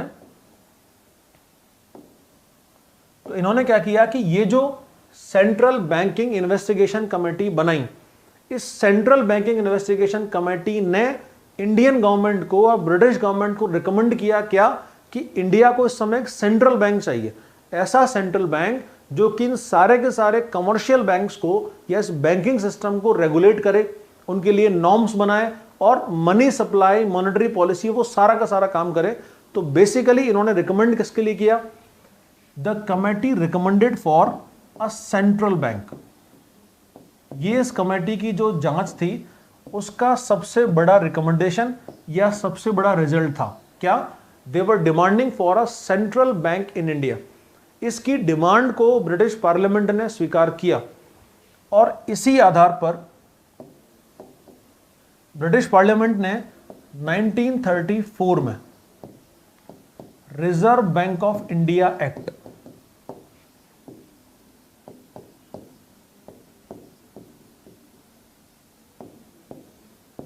तो बनाया, reserve bank of India act. कब? 1934। तो 1934 was the year when in British Parliament passed reserve bank of India act, यानी भारतीय रिजर्व बैंक अधिनियम। तो 1934 में ब्रिटिश पार्लियामेंट ने पारित किया क्या? भारतीय रिजर्व बैंक अधिनियम। ये इस बात को आप जानते होंगे कि ये एक्ट या लॉ जो होते हैं या कानून जो होते हैं, हिंदी में जिसको अधिनियम कहते हैं, इनको पास करने की जिम्मेदारी केवल किसकी होती है? ओनली पार्लियामेंट की। तो केवल संसद को अधिकार है कोई भी कानून बनाने का। तो ब्रिटिश संसद उस समय इंडिया के लिए लॉ बनाती थी, इंडियन पार्लियामेंट थी नहीं। तो ब्रिटिश संसद ने क्या पास किया? भारतीय रिजर्व बैंक अधिनियम या reserve bank of India act 1934। अब ये जो reserve bank of India act था 1934, ये एक्ट के हिसाब से फिर फाइनली 1 अप्रैल 1935 को बना आरबीआई, यानी रिजर्व बैंक ऑफ इंडिया। ठीक है। और ये जो आरबीआई था इसका हेडक्वार्टर कहां पर था? कैलकाटा में। तो आरबीआई कहां पर था? कैलकाटा में। तो ये कैलकाटा में क्यों बनाया गया? उसके पीछे जो रीजन था वो ये था कि हमारा एक पड़ोसी देश है ईस्टर्न पार्ट में, म्यांमार जिसका नाम है, वो जो म्यांमार नाम का देश है उसका नाम पहले क्या हुआ करता था? बर्मा। तो पहले वो देश कौन सा था? बर्मा था। और 1935 तक बर्मा का एडमिनिस्ट्रेशन भी इंडिया से होता था। तो ब्रिटिशर्स ने इंडियन जो सबकॉन्टिनेंट था, जिसमें पूरा इंडिया आज का, बांग्लादेश, बर्मा जिसको आजकल म्यांमार बोलते हैं, और पाकिस्तान वाला हिस्सा, और एक गल्फ ऑफ पर्शिया में एडन यानी अदन का हिस्सा, इन सबको मिलाकर के वो एडमिनिस्ट्रेशन कहां से करते थे? शुरू में कैलकाटा से। तो अब कैलकाटा जो है वो उन सबके एक तरह से बीच में आ रहा था। तो इसीलिए इसका हेडक्वार्टर कहां पर सेट किया उन्होंने? कैलकाटा में। तो ये जो था आरबीआई, वो उस समय इंडिया के अलावा बर्मा के लिए भी सेंट्रल बैंक था। और ये वाला काम इसने कब तक किया? 1937 तक। तो initially RBI was functioning as a central bank for India and Burma. इस बर्मा को आजकल क्या बोलते हैं हम? म्यांमार, ठीक है।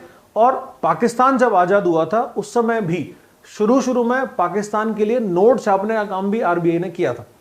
तो पाकिस्तान जब आजाद हुआ था, इंडिया से सेपरेट हुआ था, उस समय शुरू में जब तक वहां उनकी रिजर्व बैंक नहीं बनी तब तक आरबीआई पाकिस्तान के नोट भी छापता था। तो आरबीआई ने नोट छापना शुरू किया इंडिया का, बर्मा का और आजादी के बाद पाकिस्तान का भी, ठीक है। तो इंडिया में हम बात करें तो उस समय का इंडिया, पाकिस्तान और बांग्लादेश। तो यानी इंडिया का मतलब क्या था, इंडिया, पाकिस्तान, बांग्लादेश। तो इन सब के लिए ये क्या था, आरबीआई एक सेंट्रल बैंक था। तो इस तरह से आरबीआई की शुरुआत हुई। कहां से हुई, कलकत्ता से। लेकिन बाद में 1937 में इधर तो ये बर्मा जो है ये अलग हो गया था इंडिया से। फिर 1935 को एक एक्ट आया था, उस एक्ट के थ्रू क्या किया, बर्मा को इंडिया से अलग कर दिया। तो इसलिए फिर बर्मा का अलग से सेंट्रल बैंक जो है वो बना दिया। और 1937 तक ये इंडिया का रिजर्व बैंक ये कलकत्ता में रहा। उसके बाद इसको शिफ्ट कर दिया कहां, बॉम्बे में।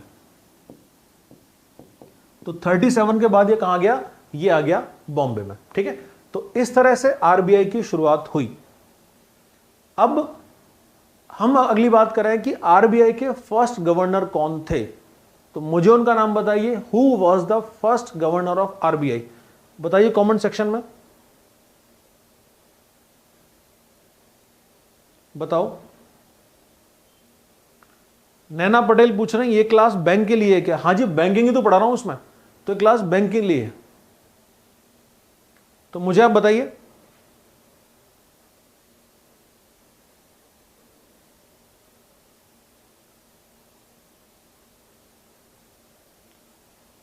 हाँ प्रियाजन आप सही कह रहे हो। क्लास को अटेंड करने से पहले अगर आप उस चैप्टर को पढ़ लोगे तो ये आपके लिए बहुत ही ज़्यादा फ्रूटफुल होगा। फ्रूटफुल क्यों होगा, मैं जब भी सेशन एंड करूंगा तो सेशन एंड करने से पहले मैं आपको बता दूंगा कल मैं आपको क्या पढ़ाने वाला हूं। तो बेटर क्या होगा कि आप उसमें पहले उस टॉपिक को, चैप्टर को पढ़ के आओ। तो पढ़ के आओगे तो क्या होगा, आपके लिए बहुत ईजी होगा इसको समझना। अभी ये सारी कहानी जो यहाँ पर चल रही है वो सारी कहानी फिर आपको पिक्चर की तरह से दिखनी शुरू हो जाएगी। तो इसीलिए पढ़ के आओ तो बेटर होगा। हाँ, तो मैंने आपसे क्वेश्चन पूछा था, who was the first governor of RBI. तो स्वाति का आंसर आया ऑसबोर्न स्मिथ। मोहित का आंसर आया वेंगला रामाराव। रेखा का आंसर आया सर ऑसबोर्न स्मिथ। नरसिम्हा, तो आपने जिन लोगों ने आंसर दिया है सर ऑसबोर्न स्मिथ, तो ये जो थे सर ऑसबोर्न स्मिथ, ये थे आरबीआई के पहले गवर्नर। तो ये सर ऑसबोर्न स्मिथ कौन थे, ये थे आरबीआई के पहले गवर्नर। तो सर ऑसबोर्न स्मिथ,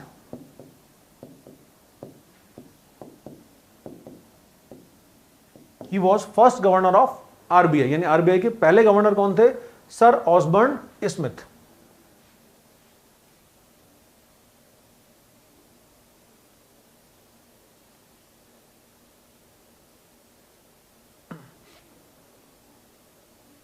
तो ये जो हमने सारा पढ़ा ये क्या था, ये हमने सारा पढ़ा इंडिया में हिस्ट्री ऑफ बैंकिंग का, ठीक है। तो बैंकिंग की शुरुआत किस तरह से हुई ये हमने सारा पढ़ा। अब मैं एक काम कर रहा हूं कि मैं जो कुछ भी मैंने पढ़ाया था उसको मैं सारा एक बार रिवाइज कर रहा हूं। तो जो हमने हिस्ट्री ऑफ बैंकिंग पढ़ी है उस हिस्ट्री ऑफ बैंकिंग को मैं सारा एक बार रिवाइज कर रहा हूं। तो एक बार ध्यान से आप देखिए, सुनिए, वहीं से हम इसको शुरू कर रहे हैं।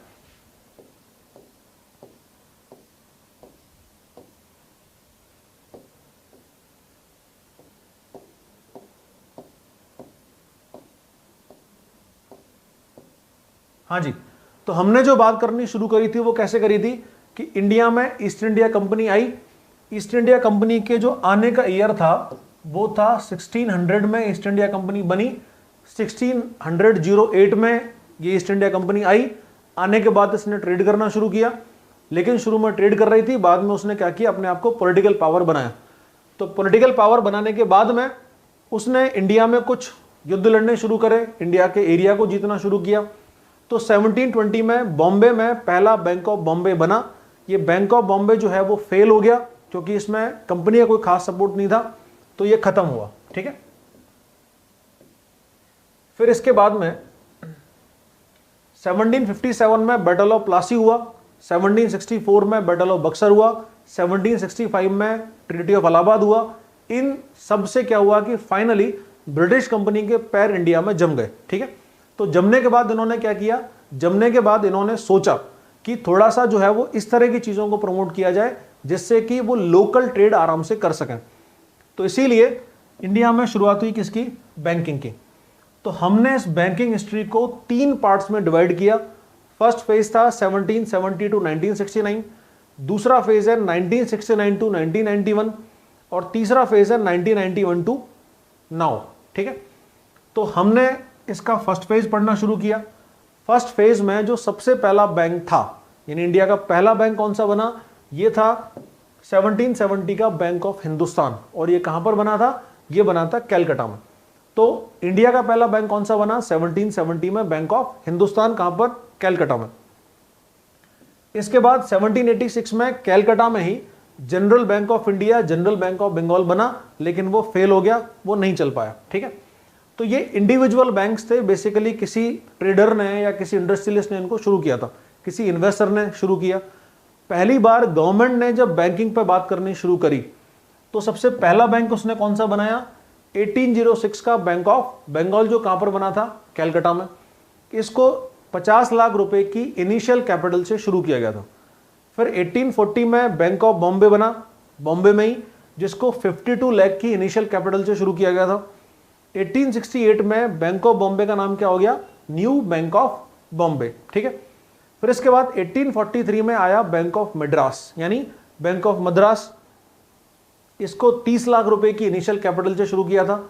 और ये जो तीनों बैंक्स हैं, बैंक ऑफ बॉम्बे, मद्रास और ये बंगाल, इन तीनों को मिला के हमने क्या नाम दिया, प्रेसिडेंसी बैंक्स। क्यों बोला प्रेसिडेंसी बैंक्स, क्योंकि ये 3 अलग अलग प्रेसिडेंसी में हुआ करते थे और वहां की जो गवर्नमेंट थी, प्रेसिडेंसीज की जो गवर्नर चलाते थे, वो इसके एक तरह से हेड थे, ठीक है। तो ये मैंने मैप के थ्रू आपको समझाया कि 3 प्रेसिडेंसी थी, बॉम्बे, मद्रास और बंगाल, जहां पर ये तीनों अलग अलग बैंक्स थे, ठीक है। बैंक ऑफ बंगाल ने ही 1823 में पहली बार इंडिया में चेक और करेंसी दोनों की शुरुआत की थी। तो पहली बार इंडिया में चेक लाने वाली और पहली बार इंडिया में करेंसी नोट जारी करने वाली बैंक कौन सी थी, बैंक ऑफ बंगाल, ठीक है। अब हमने अगली बात करनी शुरू करी, वो बैंक जो कि इंडियन कैपिटल वाले थे, यानी banks who were established through Indian capital. तो इसमें सबसे पहला जो बैंक था वो था 1881 का अवध कॉमर्शियल बैंक, जो कहां पर बना था, फैजाबाद में, ठीक है, यूपी में। इसके बाद 1894-95 में बड़ा जो बैंक था वो बना पंजाब नेशनल बैंक, कहां पर, लाहौर में, जिसके फाउंडर कौन थे, लाला लाजपत राय, ठीक है। अब इंडिया को, इंडियन जो बैंकिंग सिस्टम था, उसको असली फायदा कहां से मिलना शुरू हुआ, या गवर्नमेंट क्यों मजबूर हुई इंडियन बैंकिंग सिस्टम को थोड़ा सा स्ट्रेंथनाइज करने के लिए। तो उसके पीछे जो रीजन हमने डिस्कशन किया वो था स्वदेशी मूवमेंट, 1905 से 1911 तक चला। उसमें भारतीय लोगों ने भारतीय चीजों को प्रमोट करना शुरू किया, ठीक है। फर्स्ट वर्ल्ड वॉर 1914 से 1918 तक और सेकेंड वर्ल्ड वॉर 1939 से 1945 तक। तो इन सारे के सारे जो फैक्टर्स थे जिनकी वजह से गवर्नमेंट मजबूर हुई इंडिया में इस बैंकिंग सिस्टम को और स्ट्रॉन्ग करने के लिए। तो बैंकिंग सिस्टम को और ज़्यादा स्ट्रॉन्ग करने के लिए ब्रिटिश गवर्नमेंट ने जो स्टेप उठाया उसमें पहला कौन सा था, 1921 में imperial Bank of India act लाया गया और उसके थ्रू इंडिया में एक बैंक आई जिसका नाम क्या था, इंपीरियल बैंक ऑफ इंडिया, ठीक है। अब ये जो इंपीरियल बैंक ऑफ इंडिया थी, ये इसके लिए क्या किया कि तीनों प्रेसिडेंसी बैंक्स यानी बैंक ऑफ बॉम्बे, मद्रास और बंगाल, इन तीनों का मर्जर हुआ और मर्ज होकर कौन सी बैंक बनी, इंपीरियल बैंक ऑफ इंडिया। हमने ये भी बात करी कि ये जो इंपीरियल बैंक ऑफ इंडिया थी ये क्या कर रही थी, ये Imperial Bank of India central bank की तरह से इंडिया में काम कर रही थी। और कब तक काम किया इसने, जब तक आरबीआई नहीं बना, यानी 1935 तक, ठीक है। फिर इसके बाद दूसरा बड़ा फायदा इसको मिला किससे, 1929 के ग्रेट डिप्रेशन से। तो दुनिया के लिए तो मंदी थी, बैंकिंग के लिए वो मौका था। तो गवर्नमेंट ने कैपिटल को बिल्डिंग करने के लिए मौके तलाशना शुरू किया या मेजर्स तलाशने शुरू किए। तो इसमें उसी चीज़ के लिए 1929 में सेंट्रल बैंकिंग इन्वेस्टिगेशन कमेटी यानी केंद्रीय बैंक जांच समिति का गठन हुआ। और इसने जो सिफारिश दी वो क्या थी? सिफारिश दी इसने सेंट्रल बैंक के लिए, यानी क्या बोला गवर्नमेंट को उसने कि आप एक सेंट्रल बैंक इंडिया के लिए बनाओ। और उसी सेंट्रल बैंक के लिए क्या बना? Reserve bank of India act आया 1934 में। तो इस reserve bank of India act से 1 अप्रैल 1935 को आरबीआई बना। कहां पर? कैलकाटा में। तो कैलकाटा कब तक रहा? 1937 तक। और 37 में इसका हेडक्वार्टर कहां शिफ्ट हो गया? बॉम्बे या मुंबई में। तो ये शुरू में ये जो बैंक था आरबीआई, वो इंडिया और बर्मा यानी इसको आजकल क्या बोलते हैं, म्यांमार, इन दोनों के लिए काम कर रहा था एज अ सेंट्रल बैंक। तो इंडिया का मतलब इंडिया, पाकिस्तान, बांग्लादेश। तो 1949 तक, जब तक इंडिया से पाकिस्तान अलग हुआ और फिर पाकिस्तान में सेंट्रल बैंक नहीं बना, तब तक यानी 49 तक ये आरबीआई पाकिस्तान के लिए भी नोट छापने का काम करता था। ठीक है। और इसके पहले गवर्नर कौन थे? Sir Osborne Smith. तो ये हम आए 1770 से लेकर भारत की आजादी तक। तो यहां हमने क्या पढ़ा? यहां हमने हिस्ट्री ऑफ बैंकिंग पढ़ी फ्रॉम 1770 टू 1947।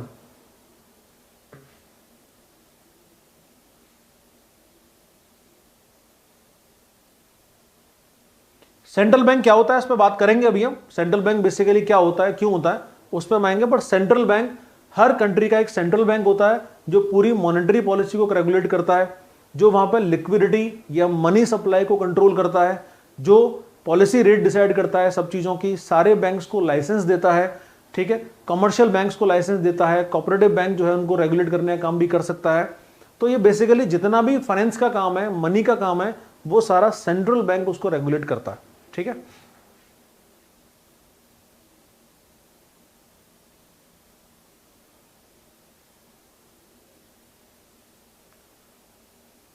युवराज सिंह, आपको बुक की नीड नहीं होगी, आप टेंशन फ्री रहो। आप पहले यहां फोकस करो। आपको जितना भी बुक में मैटर है उससे ज्यादा मैं आपको यहां पर करवा दूंगा।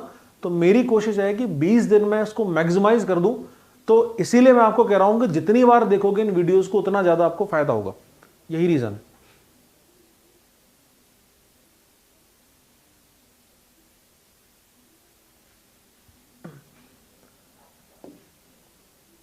तो ये बैंकिंग बेसिकली है क्या? तो हमने जो बैंकिंग का इंफ्रा की बात करी, तो अब बैंकिंग जो है वो क्या है, वो बेसिकली इस तरह से लगातार आगे बढ़ रही है। तो इंडिया में बैंकिंग सिस्टम लगातार बढ़ना शुरू हुआ। ठीक है। तो बैंकिंग सिस्टम जो इंडिया में बढ़ रहा था, तो 1947 तक हम लोग पहुंच गए। इसके बाद एसबीआई बना था, ये आप जानते हो। तो ये है इसके बाद आगे का सेकंड फेज। सॉरी, ये फर्स्ट पेज चल रहा है अभी तो ये अब ये कर रहे हैं हम आजादी के बाद वाला सिस्टम। तो 1947 तक अपना हो गया। इसके बाद इंडियन गवर्नमेंट ने बैंक्स की तरफ और ध्यान देना शुरू किया आजादी के बाद वाले फेज में। तो सबसे पहले जरूरी क्या था कि आरबीआई को नेशनलाइज किया जाए। तो आरबीआई को नेशनलाइज करने के लिए एक और आरबीआई एक्ट जो है वो लाया गया, वो था 1949। तो ये जो आरबीआई एक्ट था पिछला वाला, उसको अमेंड किया गया। और अमेंड कब किया? 1949 में। और इसके थ्रू क्या किया? इसका आरबीआई का कर दिया नेशनलाइजेशन।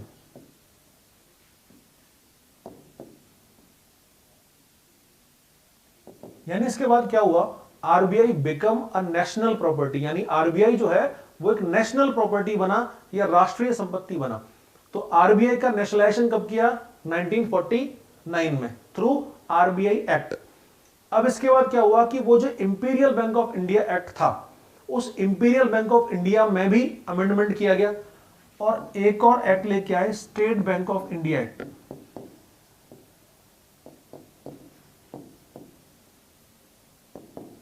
एक्ट आया कौन सा? State Bank of India act 1955।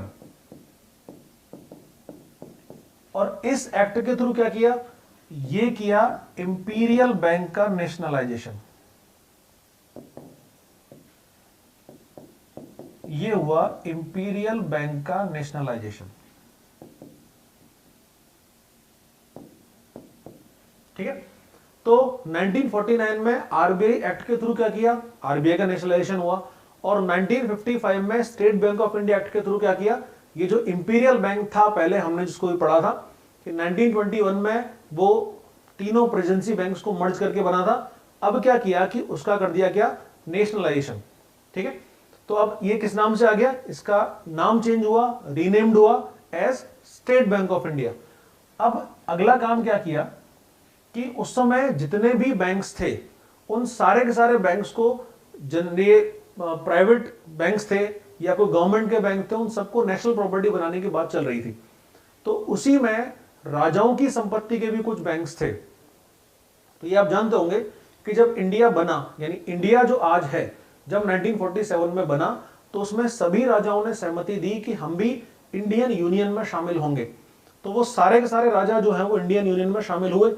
तो वो जब इंडियन यूनियन में शामिल हुए तो उनकी सारी प्रॉपर्टी जो है वो नेशनल प्रॉपर्टी बनी, क्योंकि लॉजिक इसके पीछे ये था कि आपने वो प्रॉपर्टी बनाई, वो कहां से बनाई, वो जनता ने जो टैक्स दिया उससे बनाई ना, तो आपकी पर्सनल प्रॉपर्टी तो कुछ है ही नहीं। तो उनके लिए कुछ प्रॉपर्टी छोड़ दी और बाकी सारी प्रॉपर्टीज क्या की, उनकी नेशनल करनी शुरू करी। तो 1959 में इस स्टेट बैंक ऑफ इंडिया के कुछ एसोसिएट बैंक्स बनाए गए।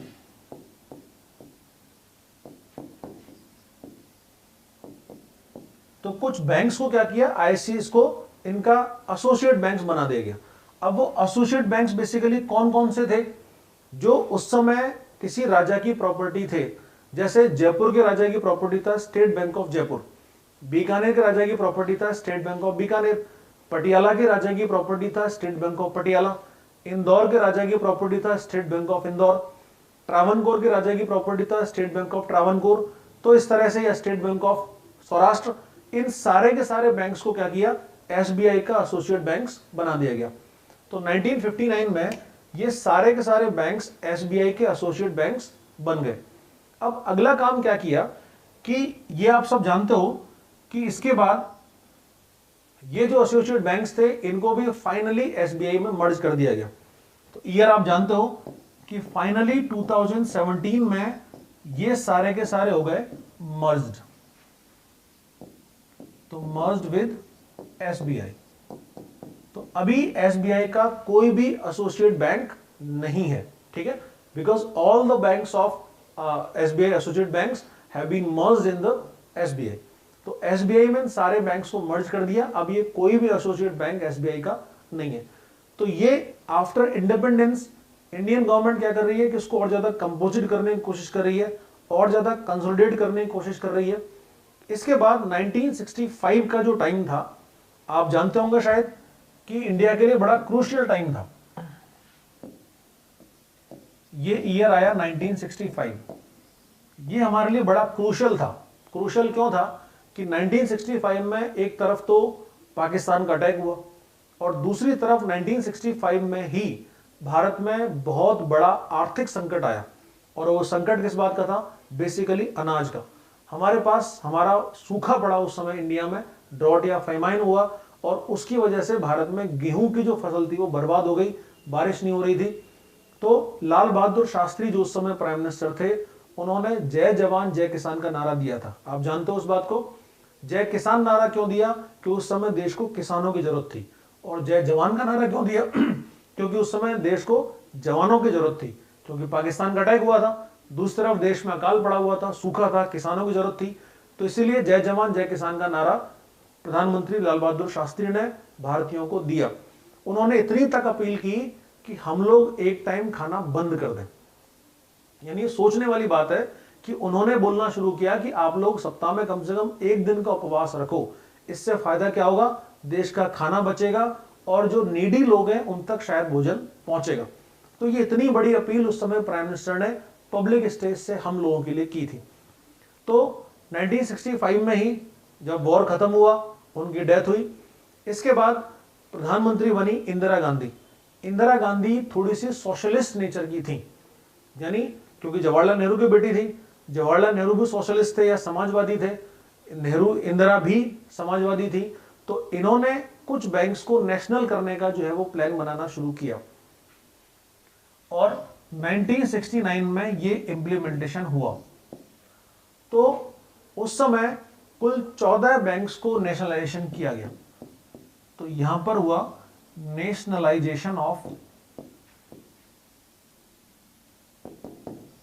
14 बैंक्स। तो क्या किया प्राइम मिनिस्टर इंदिरा गांधी ने, तो उस समय प्राइम मिनिस्टर थी इंदिरा गांधी, इन्होंने 14 बैंक्स को क्या किया, नेशनलाइज कर दिया, यानी वो राष्ट्र की संपत्ति बना दिया। तो उस समय ऐसी बैंक जो कि 200 करोड़ से ऊपर की प्रॉपर्टी और नेटवर्थ वाली थी, उन सबको क्या किया, उठा के नेशनल प्रॉपर्टी बना दिया। तो यहां पर एक बहुत बड़ा नेशनलाइजेशन या बहुत बड़ा रिस्की स्टेप जो है वो इंदिरा गांधी ने उठाया था। और पर्पस क्या था, पर्पस ये था कि जो बैंकिंग सिस्टम है इसको धीरे धीरे करके पूरा नेशनल बिल्डिंग में लगाया जाए, यानी राष्ट्र की संपत्ति बनाया जाए, राष्ट्र के निर्माण में लगाया जाए। तो इस पर्पस से इंदिरा गांधी ने क्या किया, सारे बैंक्स को बना दिया नेशनल प्रॉपर्टी। ठीक है, तो इंदिरा गांधी का बोल्ड स्टेप था, नेशनल प्रॉपर्टी बने। फिर इसके बाद ये स्टेप दोबारा से फिर से उठाया इन्होंने, कब, 1980 में। तो 1980 में फिर ये स्टेप उठाया और 6 बैंक्स का नेशनलाइजेशन हुआ।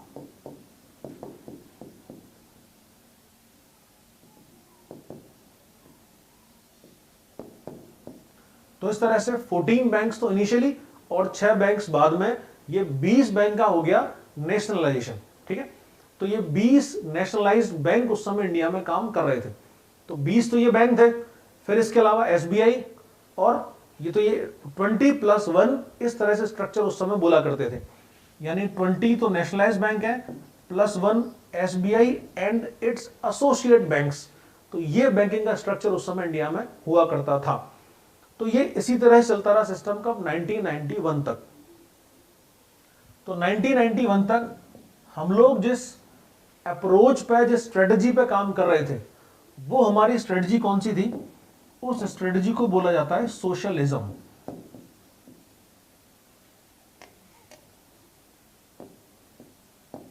तो हमारी स्ट्रेटजी थी क्या, समाजवाद। अब ये बेसिकली जो वर्ड है समाजवाद, सोशलिज्म, ये किसको इंडिकेट करता है, ये इकोनॉमिक इक्वलिटी, पॉलिटिकल इक्वलिटी या सोशल इक्वलिटी की बात करता है। यानी सब कुछ समाज का होना चाहिए, समाज में सब लोग बराबर हों, इकोनॉमिकली, पॉलिटिकली, सोशली।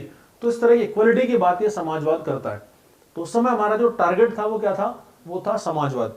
लेकिन समाजवाद से हम हमारे इकोनॉमिक डेवलपमेंट के गोल को अचीव नहीं कर पा रहे थे।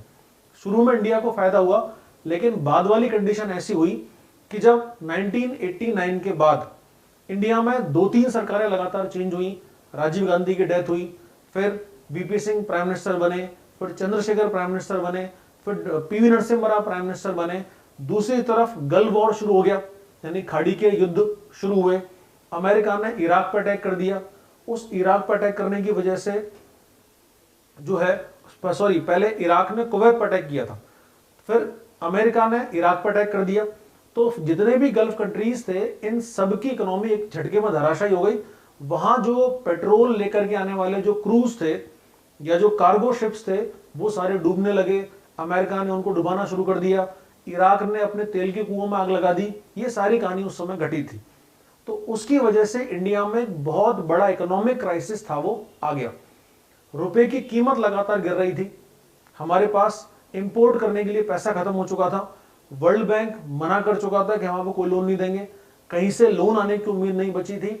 तो उस समय डॉक्टर मनमोहन सिंह, जो उस समय फाइनेंस मिनिस्टर थे, और पीवी नरसिम्हा राव, ये भारत के संकट मोचक बने और इन्होंने 1991 में भारत में न्यू इकोनॉमिक पॉलिसी या नई आर्थिक नीति लागू की। तो इसके बाद में भारत में एक बड़ी शुरुआत किसकी हुई, न्यू इकोनॉमिक पॉलिसी या नई आर्थिक नीति। ठीक है, तो ये जो टाइम था कौन सा, न्यू इकोनॉमिक पॉलिसी का। तो अभी हमने पढ़ा इन बैंक्स का नेशनलाइजेशन। ठीक है, तो 1965 के बाद ये आ गया कौन सा, सेकंड फेज।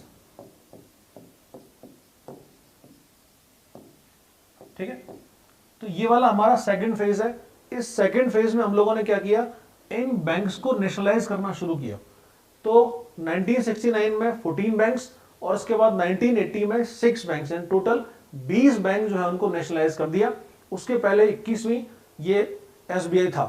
ठीक है, लेकिन रीजन इसके पीछे क्या था, अप्रोच ऑफ सोशलिज्म यानी समाजवाद वाली विचारधारा। लेकिन 1989 में वो जो क्राइसिस आया, तो ये जो क्राइसिस था वो कब आया, 1989 से लेकर 1991 तक। तो ये भारत के लिए एक बड़ा इकोनॉमिक क्राइसिस था, यानी आर्थिक संकट। अब ये इकोनॉमिक क्राइसिस क्यों आया, क्योंकि पॉलिटिकल स्टेबल नहीं है। मैंने बताया भी 4 सरकारें चली गई, कोई डिसीजन हम लोग नहीं ले पा रहे थे। हमारे पड़ोस में गल्फ कंट्रीज में लड़ाई चालू हो गई, उस लड़ाई की वजह से हमारा बहुत बड़ा आर्थिक नुकसान हुआ। हमारे इंपोर्ट्स खत्म हो गए, क्योंकि वहां पेट्रोलियम हमारा वहीं से आया करता था, इंपोर्ट होता था। तो पेट्रोलियम का जो भंडार थे वो सारे वहां सप्लाई बंद हो गई, क्योंकि लड़ाई चल रही थी।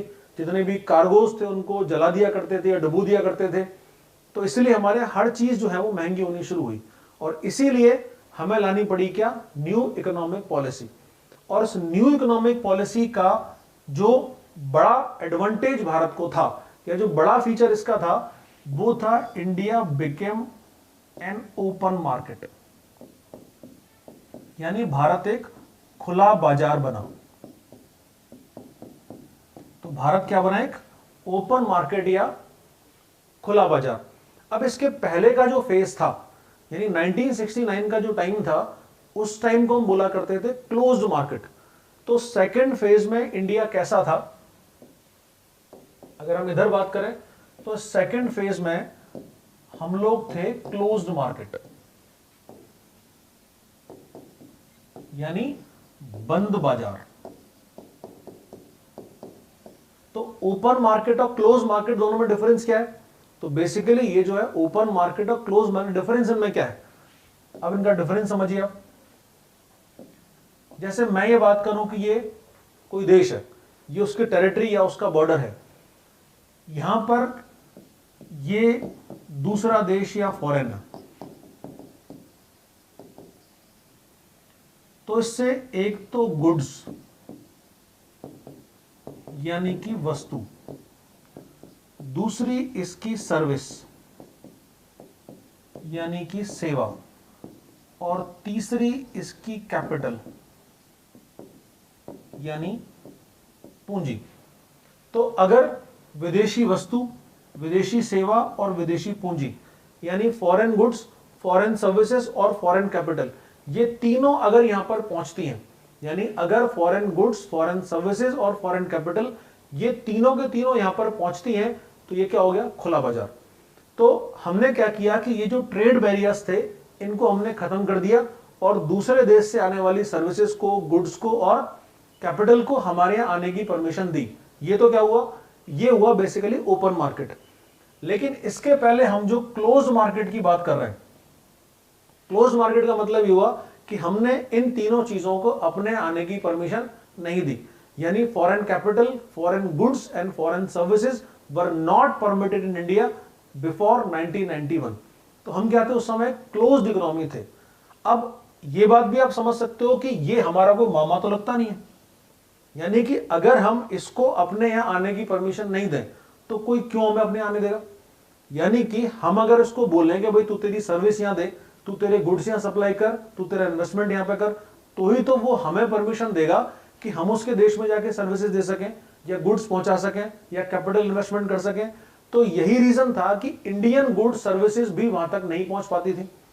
तो जब क्लोज्ड इकोनॉमी से हम लोग ओपन इकोनॉमी में शिफ्ट हुए, तो बड़ा फायदा क्या हुआ कि अब इंडिया की भी इंडियन गुड्स, इंडियन सर्विसेज और इंडियन कैपिटल को दूसरे देशों तक पहुंचने का फायदा मिला। ये हम डिटेल में इस पर बात करेंगे फॉरेन इन्वेस्टमेंट पे, कि एफडीआई तो यानी भारत में इन्वेस्टमेंट हुआ, फॉरेन डायरेक्ट इन्वेस्टमेंट, और ओडीआई यानी ओवरसीज डायरेक्ट इन्वेस्टमेंट। तो ये जो है ना ये वाला, इसको तो हम क्या बोलेंगे, इसको हम बोलेंगे FDI, यानी फॉरेन डायरेक्ट इन्वेस्टमेंट। तो भारत में ये इन्वेस्टमेंट हुआ, और अगर भारत अपना पैसा बाहर जाकर के इन्वेस्टमेंट करता है तो क्या बोलेंगे उसको, ODI, यानी ओवरसीज डायरेक्ट इन्वेस्टमेंट। अगर टाटा ने जगुआर को खरीदा तो ODI है, ठीक है, या जगुआर का प्लांट उसने चाइना में लगाया तो वो क्या हुआ, वो ODI हुआ। लेकिन माइक्रोसॉफ्ट ने जो है वो चेन्नई में अपना प्लांट लगाया तो वो क्या हुआ, FDI होगा। तो ये परमिशन कब मिली, 1991 के बाद। तो यहां से फिर इंडियन इस बैंकिंग सिस्टम का एक तीसरा फेज शुरू हुआ 1991 से, ठीक है। तो ये फिर आया कौन सा, यहां से ये थर्ड फेज। अब ये थर्ड फेज जो है इसमें बैंकिंग रिफॉर्म्स की बात आनी शुरू हुई। तो इंडियन गवर्नमेंट ने बैंकिंग रिफॉर्म्स पर ध्यान देना शुरू किया, यानी बैंकिंग सिस्टम में सुधार की बात आने लगी। तो बैंकिंग सिस्टम में सुधार आने के लिए एक तो नरसिंघम कमेटी बनी। तो कमेटीज पे हम बात करेंगे, चिंता मत करो आप, अभी हम केवल हिस्ट्री की बात कर रहे हैं। तो इंडियन गवर्नमेंट ने मॉडर्नाइजेशन ऑफ बैंकिंग सिस्टम को या न्यू इकोनॉमिक पॉलिसी को लागू करने के लिए नरसिंघम कमेटी बनाई। इस नरसिंघम कमेटी ने फिर बैंकिंग स्ट्रक्चर में सुधार के लिए बहुत सारी रिकमेंडेशंस दी। तो नरसिंह कमेटी 1, नरसिंह कमेटी 2, ये दो कमेटीज बनी। पहली बार प्राइवेट बैंक्स को अलाउ करना शुरू किया, यानी अभी तक तो क्या हो रहा था कि we were nationalising private banks, but after 1991 we have permitted private banks. तो इस तरह से प्राइवेट बैंक्स को अलाउ करना शुरू किया। तो ICICI भारत का पहला प्राइवेट बैंक बना 1994 में। तो basically ICICI was a development bank. तो एक अलग टर्म है डेवलपमेंट बैंक या विकास बैंक। तो ICICI क्या था, ये डेवलपमेंट बैंक था जो इंडस्ट्रियल क्रेडिट के लिए बना था, लेकिन 1994 में कर दिया इसको प्राइवेटाइज, और इस तरह से इंडिया का पहला प्राइवेट बैंक बना। तो प्राइवेट बैंक के साथ में हमने फॉरेन बैंक्स को भी अलाउ करना शुरू किया, ठीक है। ये एक बड़ा प्रॉफिट इस समय हुआ। तो इस तरह से बैंकिंग सिस्टम को लगातार सुधारना शुरू हुआ। फिर इंटरनेट आया, इंटरनेट आने से और जैसे CBS या कोर बैंकिंग सोल्यूशन आना शुरू किया। हमने वर्ल्ड वाइड जो है वो इकोनॉमी को आपस में जोड़ना शुरू किया। बेसल नॉर्म्स उसको हमने फॉलो करना शुरू किया। तो 1991 के बाद बैंकिंग सिस्टम में बहुत ही ज्यादा ग्राउंडेड जो है वो रिफॉर्म्स चल रहे हैं। तो ये इस तरह से हमारा जो है वो बैंकिंग हिस्ट्री ये हमारी कंप्लीट होती है। तो आपका कोई क्वेश्चन हो, कुछ क्वेरीज हो तो आप पूछ सकते हैं, बताइए।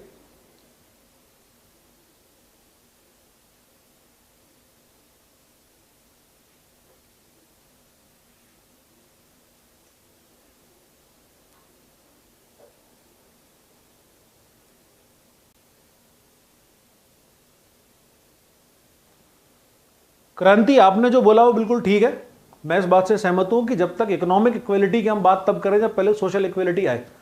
लेकिन ये देखिए अपने अपने फंडे, यानी तरीका जो है अपना अपना हो सकता है।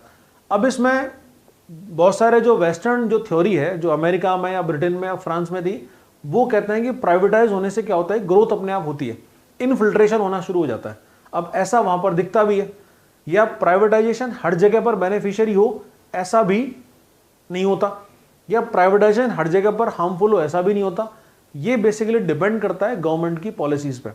अगर गवर्नमेंट की पॉलिसीज इफेक्टिव होंगी, अगर स्ट्रांग होंगी, तो फिर प्राइवेटाइजेशन जो है वो डेवलपमेंट की तरफ जाएगा। और अगर गवर्नमेंट जो है वो जानबूझ करके फेवरेबल पॉलिसी बना रहा होगा, यानी मुझे तो मेरे इसी दोस्त का भला करना है, इस तरह की पॉलिसी गवर्नमेंट बनाएगी, तो उससे फाइनल रिजल्ट क्या आएगा कि देश डूबेगा, क्योंकि वो उसी के हाथों में चला जाएगा। तो बेसिकली ईस्ट इंडिया कंपनी ने जो किया वो क्या इंडियन कंपनी नहीं कर सकती थी? वॉलमार्ट ने दुनिया के बहुत सारे देशों को बर्बाद किया है। एक टाइम में अर्जेंटीना डेवलपिंग इकोनॉमी हुआ करता था। अर्जेंटीना भी हमारी जैसी इकोनॉमी है, वो भी बेसिकली एग्रीकल्चर बेस्ड इकोनॉमी था, लेकिन वॉलमार्ट ने अर्जेंटीना में जाकर के उसको बर्बाद कर दिया। आज अर्जेंटीना जो है वो बैकवर्ड कंट्रीज में आता है, फुटबॉल खेलने वाला कुछ काम नहीं बचा उन लोगों के पास। तो वो सिचुएशन भी प्राइवेटाइजेशन या ये जो मॉडर्न इकोनॉमी है वो लेके आ सकती है। तो रीजन सब कुछ डिपेंड करता है किस पे, गवर्नमेंट की पॉलिसीज पे।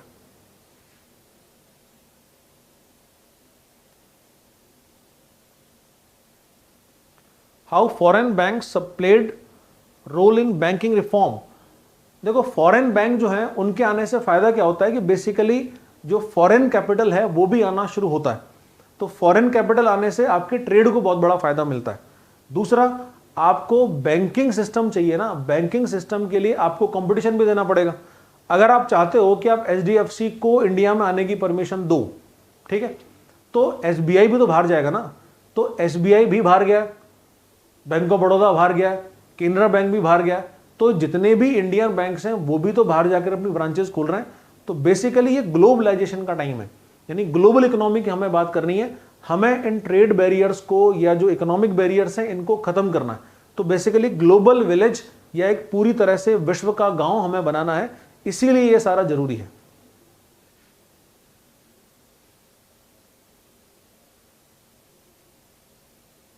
हाँ, ये क्लास जो है वो इसी टाइम चलेगी। उड़ान बैच के बारे में आपको बता दूं, उड़ान बैच बेसिकली आपके लिए है, आपके एग्जाम्स के लिए है।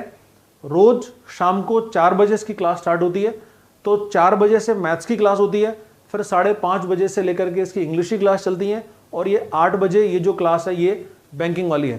तो शाम को 4 बजे से लेकर के 9:30 बजे तक का टाइम ये अब आप हमें बैंकर्स पॉइंट को दे दीजिए, आप हमें दे दीजिए, और उसके बाद आपका सिलेक्शन हो जाएगा। तो आपको केवल ये 4.5 घंटे हमें देना है, उसके बाद आपका सिलेक्शन। जो सुभाष चंद्र बोस ने कहा था ना, तुम मुझे खून दो मैं तुम्हें आजादी दूंगा, तो आप हमें टाइम दो, हम आपको सिलेक्शन देंगे। तो ये थ्योरी हमारी है, इसी पर हम लोग काम कर रहे हैं। FDI ODI फिर से बताना है। हाँ जी, FDI का मतलब तो मैंने आपको बताया था कि जैसे ये इंडिया है, ये हमारा प्यारा भारत, तो भारत में FDI आई, यानी दूसरे देश की कैपिटल इंडिया में आई, तो क्या बोलेंगे उसको हम, फॉरेन डायरेक्ट इन्वेस्टमेंट FDI। और अगर इंडियन कैपिटल बाहर जाती है तो उसको बोलेंगे ODI या ओवरसीज डायरेक्ट इन्वेस्टमेंट।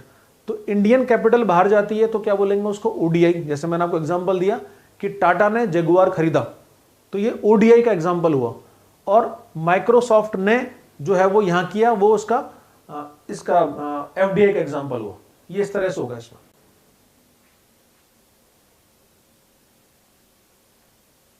ठीक है, फिर थैंक यू, मिलते हैं फिर आपसे कल 4 बजे से। हमारा साथ बनाए रखिए। 4 बजे कल रीजनिंग की क्लास है, 5:30 बजे इंग्लिश की क्लास है, और 8 बजे बैंकिंग अवेयरनेस की क्लास है। थैंक यू, गुड नाइट, स्वस्थ रहिए, मस्त रहिए।